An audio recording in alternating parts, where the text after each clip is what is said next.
के मिशन को आगे बढ़ाने में अपना दिन रात एक किए हुए हैं। अपने मधुर वचनों से, अपने नैतिक कर्तव्यों से इस समाज को एक नई दिशा दे रहे हैं। ऐसे हमारे बीच में उपस्थित आदरणीय आचार्य जी, जिन्होंने आज बहुत सुंदर ढंग से प्रातःकाल की वेला में यज्ञ का संचालन किया, और हमारे दूसरे साथी महानुभाव और बहुत ही अपने समय के धुरंधर प्रचारक पंडित रामरख जी गुजरानी, हमारे बुजुर्ग जी पीछे बैठे हुए हैं, माताएं, बहनें, बेटियां, देवियां और एक छोटा ब्रह्मचारी भी, आप सभी ब्रह्मचारी। रामरख जी ऊपर ठीक है, आपने समाज की बड़ी सेवा की है, किसी कारण से उनकी आवाज़ चली गई, ये आर्य जगत को एक बहुत बड़ी क्षति हुई है। तो हम तो यही उम्मीद करते हैं कि वो आवाज़ फिर से लौट आए और फिर से हम इनके मुखारबिंदों से वही ध्वनि सुने जिनके लिए हमारे कर्ण हमेशा लालायित रहते थे। ऐसे हमारे रामरख जी। ओम। मेरे सामने उपस्थित विद्यार्थियों की संख्या अधिक है, और विद्यार्थी भी वो है जो हमारी ही विचारधारा से जुड़े हुए हैं। दयानंद ब्राह्मण विद्यालय से जी हमारे आचार्य जी कैसे हैं, पहले तो ये बताओ। वेदांत योगार्थी जी ठीक है, सब कुलवासी ठीक है, सब बढ़िया है, आनंद में है, किसी प्रकार की कोई दिक्कत तो नहीं है। देखो, पहले कुशल क्षेम पूछनी चाहिए आपस में, उसके बाद में फिर अपनी बातें। तो प्यारे विद्यार्थियों, हम अपने से संबंधित बात करेंगे। जितना समय अपने पास है, 10 मिनट का, 12 मिनट का, 15 मिनट का, जितना भी है, हम अपने से संबंधित बात करेंगे। आज आपने प्रातःकाल की वेला में आचार्य जी के सानिध्य में ब्राह्मण यज्ञ किया और फिर देव यज्ञ भी किया। मैं सुबह घर से चला था, हमारे आदरणीय भ्राता जी का दूरभाष संदेश आ गया था कि जी मैं आर्य समाज मंदिर में पहुंचूंगा। तो मैंने आज सुबह जल्दी अपना ब्रह्म यज्ञ और देव दोनों संपन्न करके और जल्दी चला। थोड़ा सा जल्दबाजी में अच्छा भी नहीं होता, लेकिन ईश्वर की कृपा इतनी कि जब मैं आया तो आचार्य जी भी ब्रह्म यज्ञ में लगे हुए थे, तो हमारी वो पूर्ति हो गई। यानी हमने जो थोड़ी सी उदंडता दिखाई थी, वो अपराध हमारा कुछ हल्का हो गया। ये आचार्य जी की कृपा रही है। हमने प्रातःकाल की वेला में वेद के मंत्रों के द्वारा स्वस्ति वाचन शांतिकरण का पाठ भी किया, ईश्वर स्तुति प्रार्थना उपासना के मंत्र किए, ब्रह्म यज्ञ किया, और फिर देव यज्ञ पे हम आए, जिसको हम अग्निहोत्र बोलते हैं। पहले विद्यार्थियों, सामान्य सी बातें हम करेंगे कि अग्निहोत्र हमारे यज्ञ कितने होते हैं, हम आपस में बात करेंगे। प्रवचन करने के लिए नहीं बैठा हूं मैं आपसे बात करने के लिए बैठा हूं। हमारे यज्ञ कितने होते हैं? खड़ा होकर के बोले, कोई बोले। एक तो चुप नहीं रहना, ये कक्षा है, चुप रहने की आवश्यकता नहीं है, यहाँ कोई दंड नहीं है। हम अपनी अगर कोई छोटी मोटी त्रुटि है तो उसको आपस में वार्तालाप से दूर करेंगे। हाँ जी बोलिए। 5 आपने अपनी योग्यता के अनुसार, अपने सामर्थ्य के अनुसार उचित उत्तर दिया है। ब्रह्मचारियों, एक बात का ध्यान रखना, महर्षि स्वामी दयानंद जी ने का अमर ग्रंथ सत्यार्थ प्रकाश जो है, उसमें स्वामी जी ने खुद ही प्रश्न किए हैं, खुद ही उत्तर दिए हैं। बहुत बड़ा उपकार किया है उस ऋषि ने हम पे। और वहां भी उन्होंने एक प्रसंग में कहा है, दूसरे के द्वारा प्रश्न तो आया है कि यज्ञ कितने होते हैं, और ऋषि ने एक पंक्ति के अंदर बहुत सुंदर उत्तर दिया है कि अग्निहोत्र से लेकर अश्वमेध पर्यंत जितने भी हैं सब यज्ञ कहलाते हैं। और फिर लिखते हैं कि जितने भी कार्य मानव मात्र की भलाई के लिए हैं, राष्ट्र की उन्नति के लिए हैं, देश की उन्नति के लिए हैं, समाज की उन्नति के लिए हैं, प्राणी मात्र के सुधार के लिए हैं, वो सब यज्ञ कहलाते हैं। आपने जो पंच और लेकिन फिर भी महर्षि दयानंद जी महाराज ने एक पुस्तिका लिखी और उसका नाम क्या दिया? पंच महायज्ञ विधि। पंच महायज्ञ विधि यानी महायज्ञ उनको पांचों को क्यों कहा? क्योंकि वो 5 यज्ञ तो प्रत्येक गृहस्थी को नित्य प्रति करने चाहिए, इसलिए वो महायज्ञ कहलाए। और यज्ञ अनेक कार्य हो सकते हैं, या यूं कहिए छोटे शब्दों में यज्ञ में और अग्निहोत्र में कितना अंतर है, छोटी सी बात के द्वारा मैं स्पष्ट करना चाहूंगा। जैसे कोई कहे कि खेल प्रतियोगिता हो रही है हमारे हिसार के स्टेडियम में, कोई कहे कि हिसार के स्टेडियम में खेल प्रतियोगिता हो रही है, और एक विद्यार्थी गए वहां कबड्डी की प्रतियोगिता हो रही है। खेल प्रतियोगिता का अभिप्राय है उसमें सभी प्रकार के खेल हो रहे हैं, अन्य खेल भी सम्मिलित हैं, उसमें क्रिकेट भी है, कुश्ती भी है, बॉक्सिंग भी है, बास्केटबॉल भी है, कबड्डी भी है, एथलेटिक्स भी है, अनेक गेम हो सकते हैं। लेकिन जब एक विद्यार्थी ने कहा नहीं कुश्ती की प्रतियोगिता है या कबड्डी की टूर्नामेंट है, तो इसका मतलब भाई कबड्डी के ही खेल हो रहे हैं।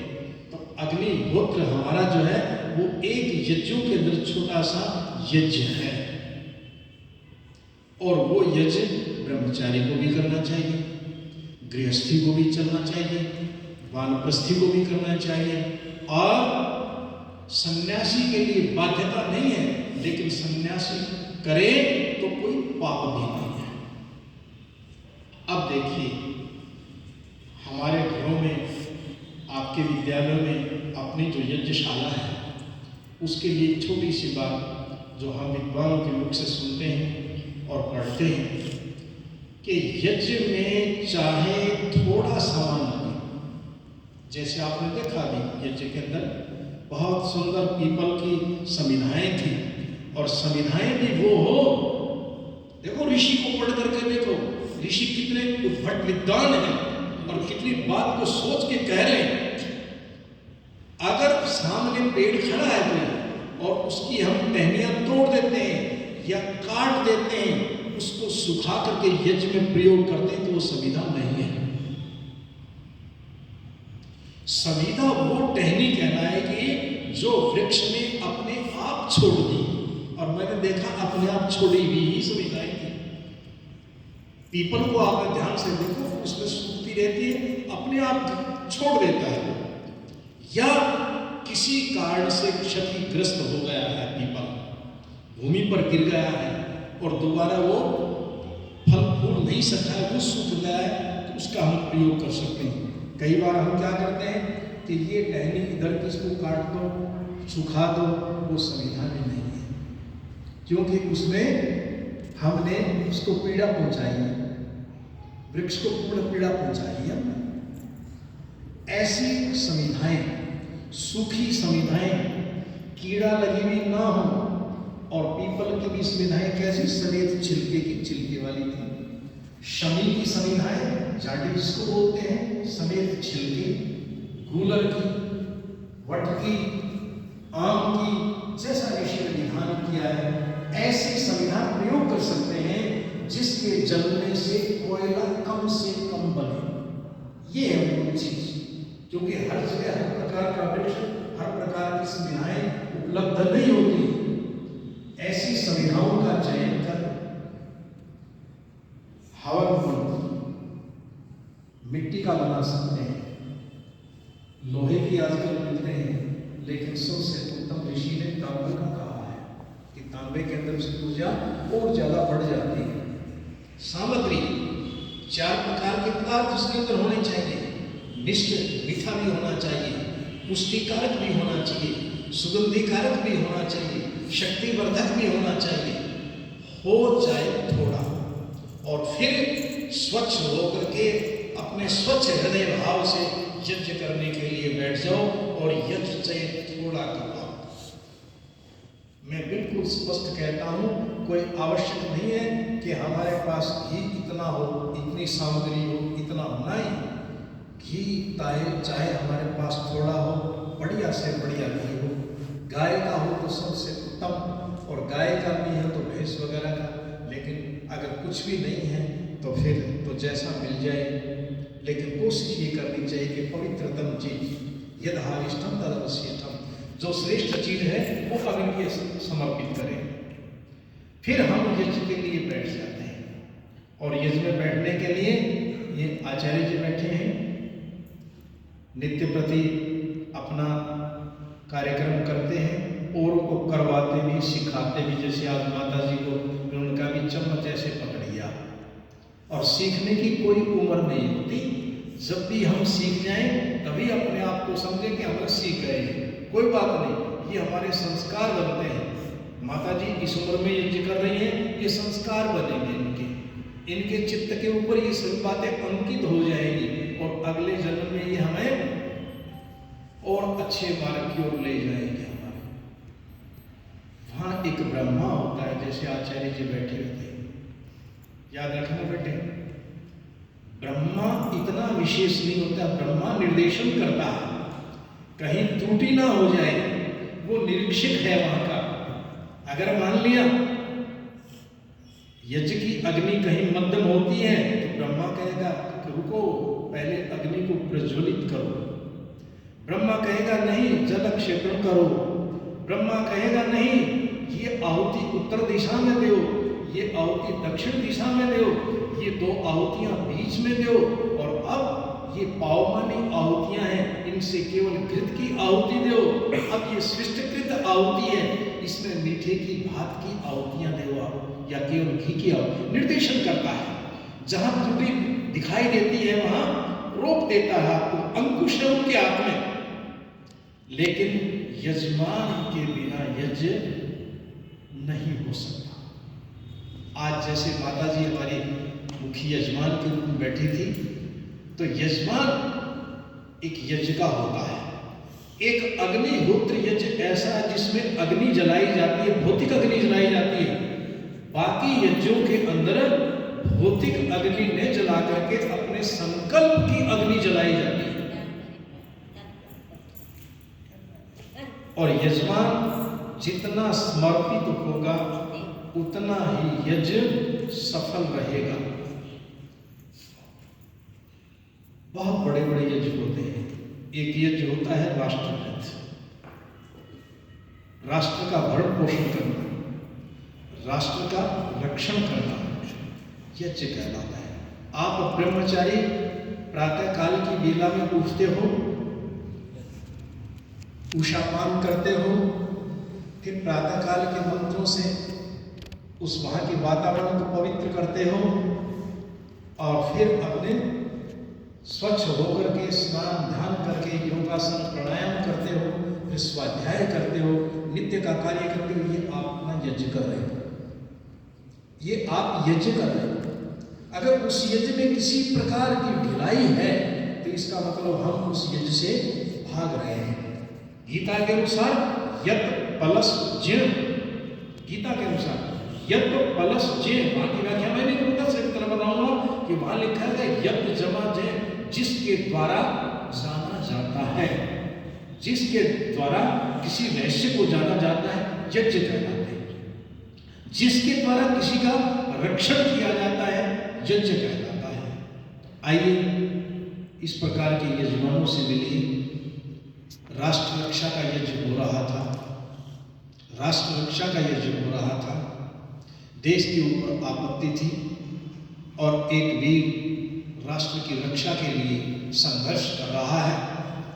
हमने श्री रामचंद्र जी का इतिहास पढ़ा है, पांडवों का इतिहास पढ़ा है। पांडवों को 12 वर्ष का वनवास मिला, रामचंद्र जी को 14 वर्ष का मिला। लेकिन ये एक ऐसा यज्ञ है जिसके अंदर 24 वर्षों तक वो व्यक्ति वनवास ले रहा है महाराणा प्रताप से। शत्रुओं से अपनी सीमा की रक्षा कर रहा है, राष्ट्र की रक्षा कर रहा है, अपने स्वायत्त के लिए लड़ रहा है, लेकिन क्या देखता है कि यजमान के सामने यज्ञ की जो सामग्री है वो कम पड़ गई। क्या करें? घी नहीं है हमारे पास तो हम क्या करेंगे? सामग्री से करेंगे, सामग्री नहीं है तो संविधा से करेंगे, संविधान नहीं है तो औषधियों से करेंगे, औषधियां नहीं तो दूसरियों से करेंगे, वो एक अलग विषय है। तो उस राष्ट्रभृत यज्ञ के अंदर सामग्री की कमी पड़ गई और यजमान हताश हो गया, सोचने लगा क्या करूं, मैं इस यज्ञ को छोड़ता हूं तो पाप का अधिकारी बनता हूं। लेकिन तभी एक दूसरे यजमान की नजर पड़ी और उसने देखा, ए नीले घोड़े वाले, जरा रुक, क्या सोच रहे हो कि मैं अब और अधिक नहीं लड़ सकता? मेरे पास कुछ भी नहीं है, शस्त्रास्त्र के लिए पैसा नहीं है, मेरे सैनिकों को खाने के लिए सामग्री तकात नहीं है, मेरी छोटी बच्ची भूख से बिलख रही है, मैं ये सब नहीं देख सकता। लेकिन उस यजमान ने अपना यज्ञ किया। भामाशाह नाम का एक यजमान आया, कहने लगा, महाराणा, आपकी यज्ञ की सामग्री कमी नहीं पड़ने दूंगा, जितना धन आपको चाहिए ये आपका सेवक आपके पास उपलब्ध कराएगा और आप इस यज्ञ को जारी रखिए, क्योंकि राष्ट्र की रक्षा करना बहुत बड़ा यज्ञ है, ऐसा यज्ञ है। और उस यज्ञ के अंदर अगर किसी प्रकार की दिक्कत आ जाती है, आदमी अगर अपने आप को कष्ट महसूस करता है तो समझिए कि वो यज्ञ नहीं है। माता जी हमें भोजन बना करके देती हैं सुबह, आपके विद्यालय में पाचक भोजन बना करके देता है, वो क्या कर रहा है? वो यज्ञ कर रहा है। ठीक है, उसको पारिश्रमिक कुछ मिलता है, लेकिन वो यज्ञ कर रहा है कि मेरे भोजन को करके और ब्रह्मचारी पढ़ेंगे, अपने स्वास्थ्य को उत्तम बनाएंगे। उसने भोजन पढ़ाया, बड़े अच्छे ढंग से अपने खाया, लेकिन अगर भोजन बनाते समय कहीं उसके दिमाग में ये आ गया कि यार क्या है, रोजाना ये बनाना पड़ता है, अगर थोड़ा सा भी आ गया कि ये तो बड़ी समस्या है, तो समझिए वो यज्ञ नहीं है। बिल्कुल प्रसन्नता के साथ किया जाए वो यज्ञ कहलाता है।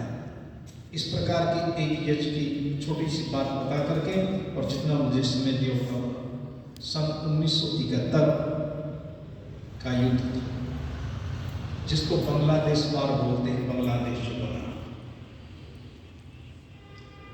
और ये बांग्लादेश पाकिस्तान का ही हिस्सा होता था। पूर्वी पाकिस्तान बोलते थे इसको, इनको पश्चिमी पाकिस्तान। दोनों का मतभेद हो गया, गृह युद्ध छिड़ गया और हालात बेकाबू होते देखकर पाकिस्तान ने क्या किया, भारत के ऊपर आक्रमण कर दिया। क्योंकि भारत किसी न किसी तरह से उनकी मदद कर रहा था। मुक्ति वाहिनी नाम की सेना थी, बांग्लादेश वासियों की, उनकी सहायता कर रहा था और उन्होंने भारत पर आक्रमण कर दिया। भारत को खुली चुनौती मिली और भारत के सामने भी एक बहुत बड़ा सवालिया निशान लग गया कि वो अपनी सीमाओं की रक्षा करे कि बांग्लादेश को आजाद करे। भारत की सेना लगभग चीन के बॉर्डर पर, बांग्लादेश के बॉर्डर पर ढाका में इधर घुस चुकी थी।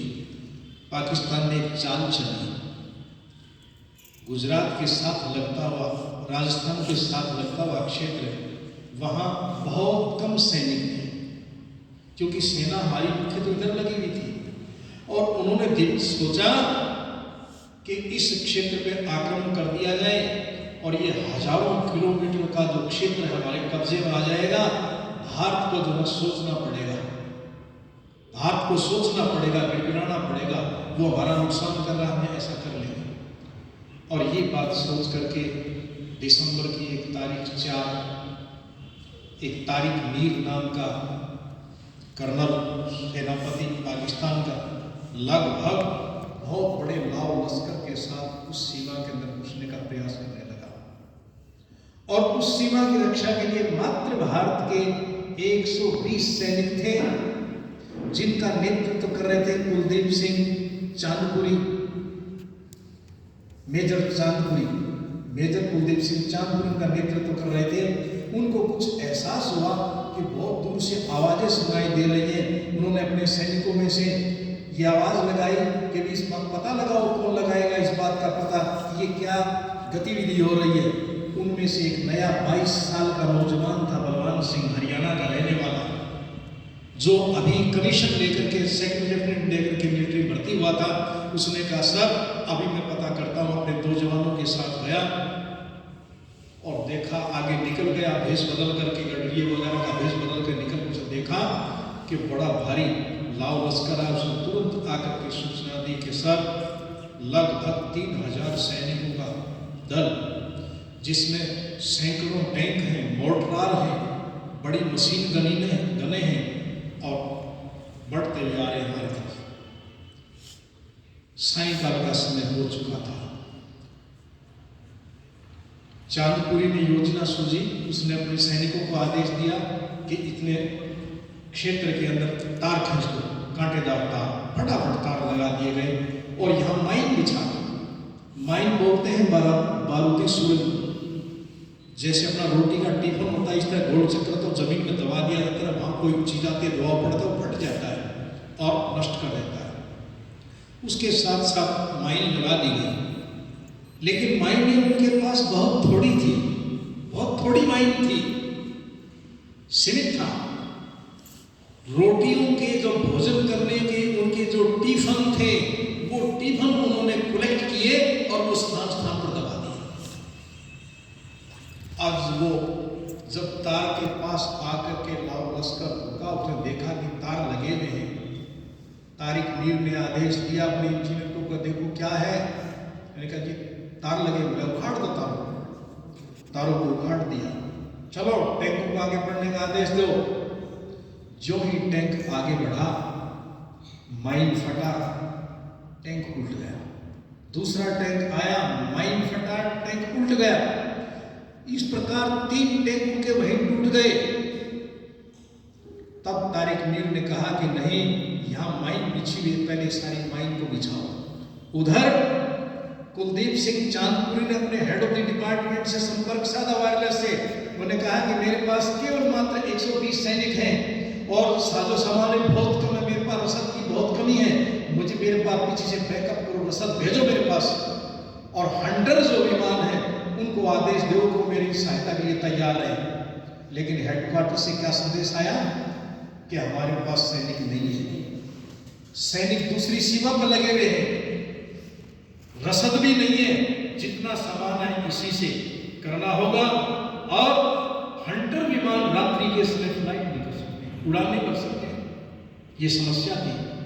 हाँ, एक हो सकता है, अगर आप चाहो तो मोर्चा छोड़ करके पीछे आ सकते हो।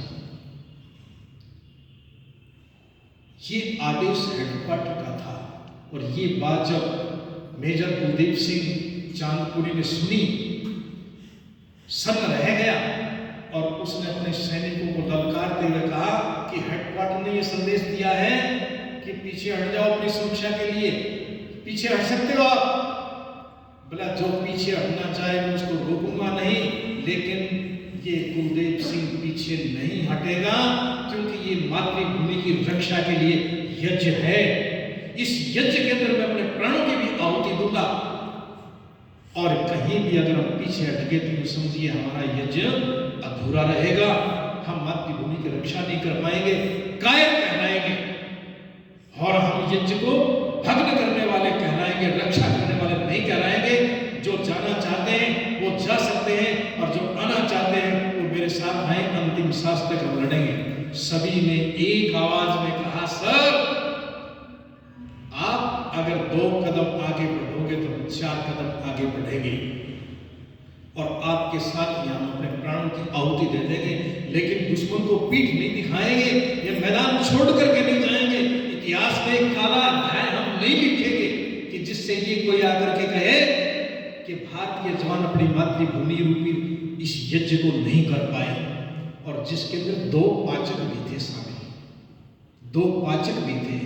अपनी व्यू रचना बनाई, यू के आकार का, अंग्रेजी का जैसे यू होता है इस आकार का मोर्चा बना हुआ था। बीच में मिट्टी चाहे आ ना जाए, लोहे की टहने वगैरह लगा करके उन्होंने वहां दिया और ने कहा कोई बात नहीं, इनको आने दो, अपने समीप आएंगे तब हम फायर खोलेंगे, इतने फायर नहीं खोलेंगे। उधर तारिक मीर अपने सैनिकों के साथ उस माइन को उखाड़ने में लग गया, और जब माइन को उखाड़ते देखा कि क्या टिफन निकल रही, कहीं कुछ निकल रहा है, और ऐसा करते करते उसने सुबह के 4 बजा दिए, और 4 बजते ही वो थोड़ा नजदीक आया, फायर शुरू हो गई, दोनों तरफ से वो घमासान युद्ध हुआ। 120 जवानों में से 4-5 बच पाए, लेकिन 1 इंच भी उस 3000 के तरफ आगे नहीं बढ़ने दिया, और न ही उन्होंने एक कदम अपना पीछे हटाया, और जो ही पीली फटी 4:30 का समय हो गया, विमान आए सहायता के लिए, और उनको वो टैंक छोड़ करके भागना पड़ा वहां से। आज भी वहां उस लोंगोवाल क्षेत्र के उनके पकड़े हुए टैंक आज भी विद्यमान है। पाकिस्तान की ये व्यवस्था कि वो उनको वापस ले जा नहीं सके, और भारत की व्यवस्था कि उनका रक्षा कर रहे हैं, आज भी है। यानी एक राष्ट्रभृत यज्ञ किया उसने, राष्ट्र का यज्ञ किया, और फिर बाद में उसको महावीर चक्र से सम्मानित किया गया। उनको लोगों की आवाज आई कि एक महावीर चक्र नहीं, 120 महावीर चक्र चाहिए, क्योंकि 120 जवानों ने अपना अद्भुत शौर्य का प्रदर्शन किया था, यहाँ पर उसने यज्ञ किया था। तो प्यारे विद्यार्थियों, मैं यही कहूँगा कि यज्ञ वही होता है जहाँ हम अपनी प्रसन्नता से, अपनी लगन से, बिना किसी हिचकिचाहट से और रक्षा पे लग जाते हैं, किसी प्रकार के रक्षण में लग जाते हैं, किसी प्रकार की सेवा में लग जाते हैं, तो हमारा यज्ञ सफल होता है। ये आप जो विद्याधन कर रहे हैं, ये भी आपका यज्ञ है। अगर आप विद्याधन में किसी प्रकार की कोताही बरतते हैं, तो यूँ समझिए कि आप अपने यज्ञ में अधूरे हैं। आपकी यज्ञ की सामग्री कहीं न कहीं स्थिल है, और उस स्थिल को मजबूत करने के लिए हमें संकल्प की अग्नि को जलाए रखना होगा। उसकी आपने एक आहुति दी थी, ओम प्रजापतये स्वाहा, अग्नि की भी आहुति दी, मौन आहुति दी। उसका अभिप्राय यही है कि हम संकल्प की अग्नि को जलाए रखें। हमारे मन में अगर संकल्प की अग्नि रहेगी तो हमारा यज्ञ सफल होगा, हमारा जीवन सफल होगा, और हम सब कृतकृत हो जाएंगे, और इस यज्ञ की जो सही परिभाषा है उसको हम समझने में समर्थ होंगे। मेरे शब्दों को आपने सुना, टूटे फूटे शब्दों को, आपका बहुत बहुत धन्यवाद। आचार्य जी का बहुत धन्यवाद। ओम शांति।